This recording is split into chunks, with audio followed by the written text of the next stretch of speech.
Hi, so this is super 30. അതിൽ 5ാമത്തെ ക്വസ്റ്റ്യനാണ്. ബാക്കി ക്വസ്റ്റ്യൻസ് നമ്മുടെ പ്ലേലിസ്റ്റിലുണ്ട്, പോയി കാണുക. ക്വസ്റ്റ്യൻ ഒന്ന് വായിച്ചു നോക്കുക. ഞാനത് ഇവിടെ എക്സ്പ്ലെയിൻ ചെയ്യാം. നമ്മളിവിടെ ഒരു ഷെല്ല് ഉപയോഗിച്ചിട്ട് ഫയർ ചെയ്യണ കഥയാണ് പറയുന്നത്.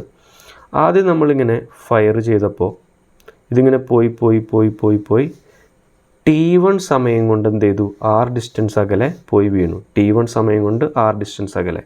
ഓക്കെ, ഇത് വെടിവെച്ച വെലോസിറ്റി U. ഇതേ ഷെല്ല് ഉപയോഗിച്ചുകൊണ്ട് നമ്മൾ എന്താണ് ചെയ്യുന്നത്, വേറൊരു ആംഗിളിൽ വെടിവെച്ചു. ഓക്കെ, വേറെ ആംഗിളിൽ. സാർ ഷെല്ല് മാറ്റിയോ, തോക്ക് മാറ്റിയോ? ഇല്ല. അപ്പോൾ വെലോസിറ്റി മാറുമോ? ഇല്ല സാർ. അപ്പോൾ ഇപ്പോൾ ഇത് എന്ത് ചെയ്തോട്ടെ, ഇങ്ങനെ പോയി അതേ R ഡിസ്റ്റൻസിലാണ് പോയി വീഴുന്നത്. പക്ഷേ സമയം എന്താടാ, T2. സമയം മാറിയിട്ടുണ്ട്, കണ്ടോ? അങ്ങനെയെങ്കിൽ നമ്മളോട് ചോദിക്കണം എന്താ, T1 × T2 എന്താണെന്നാണ് ചോദിക്കുന്നത്. ഓക്കെ, സോ നമുക്ക് എന്ത് ചെയ്യാം, നമുക്ക് T1 എന്താണെന്ന് ആദ്യം കണ്ടുപിടിക്കാം, T2 എന്താണെന്ന് കണ്ടുപിടിച്ചിട്ട് രണ്ടും കൂടെ മൾട്ടിപ്ലൈ ചെയ്യാം. നിങ്ങളിവിടെ മനസ്സിലാക്കേണ്ട കാര്യം, കഴിഞ്ഞ ക്വസ്റ്റ്യനിൽ പറഞ്ഞ അതേ കോൺസെപ്റ്റാണ് ഞാൻ വീണ്ടും പറയുന്നത്.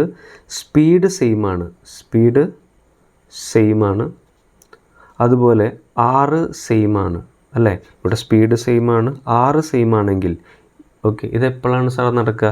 ഇത് നടക്കുന്നത് കോംപ്ലിമെൻ്ററി ആംഗിൾ എറിയുമ്പോഴാണ്. അതായത് ഇവിടെ നിങ്ങൾ എറിഞ്ഞത് തീറ്റയും ഇവിടെ നിങ്ങൾ എറിഞ്ഞത് 90 - തീറ്റയിലും ആകുമ്പോഴാണ് എന്ത് ചെയ്യുക, R സെയിം ആയിട്ട് വരിക.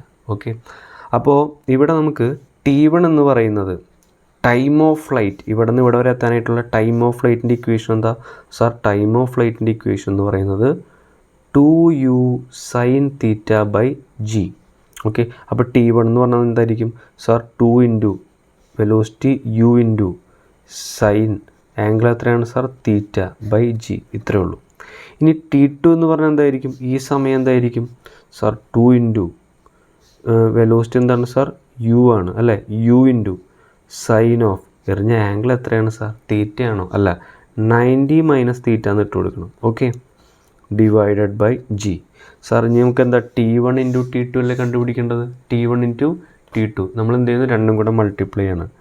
T1 × T2 എന്ന് പറഞ്ഞാൽ എന്താ, രണ്ടും കൂടെ മൾട്ടിപ്ലൈ ചെയ്യാം. സോ ഇങ്ങോട്ടൊന്ന് ശ്രദ്ധിക്കുക, ചെറിയൊരു പരിപാടിയാണുള്ളത്. ഞാൻ ഒരു 2 ആദ്യം എഴുതി, പിന്നെ എന്തുള്ളത്, u × u സ്ക്വയറായി, അല്ലേ?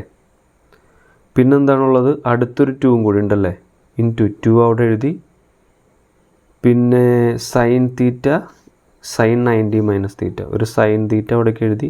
സൈൻ 90 - θ എന്ന് പറഞ്ഞാൽ എന്താണ്, അതിന് നമുക്ക് കോസ് തീറ്റ എന്ന് എഴുതാനായിട്ട് പറ്റും. താഴെ എന്തുള്ളത്, g × g. ഇങ്ങോട്ടേക്ക് നോക്കിക്കഴിഞ്ഞാൽ ഇതെന്താണ് സാധനം, u square 2 sine theta cos. ഇങ്ങോട്ട് നോക്കുക, 2 ×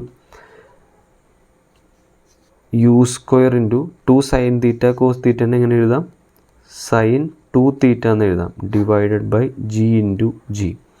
ഇതെന്താണ് സാധനം, u സ്ക്വയർ സൈൻ 2 θ/g. ഇതെന്താണ് സാധനം,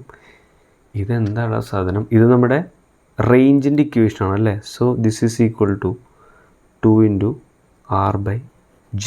അപ്പോൾ T1 × T2 എന്ന് പറഞ്ഞാൽ എന്താണ് സാർ കിട്ടിയത്, 2R/g. Option 4 will be the right answer.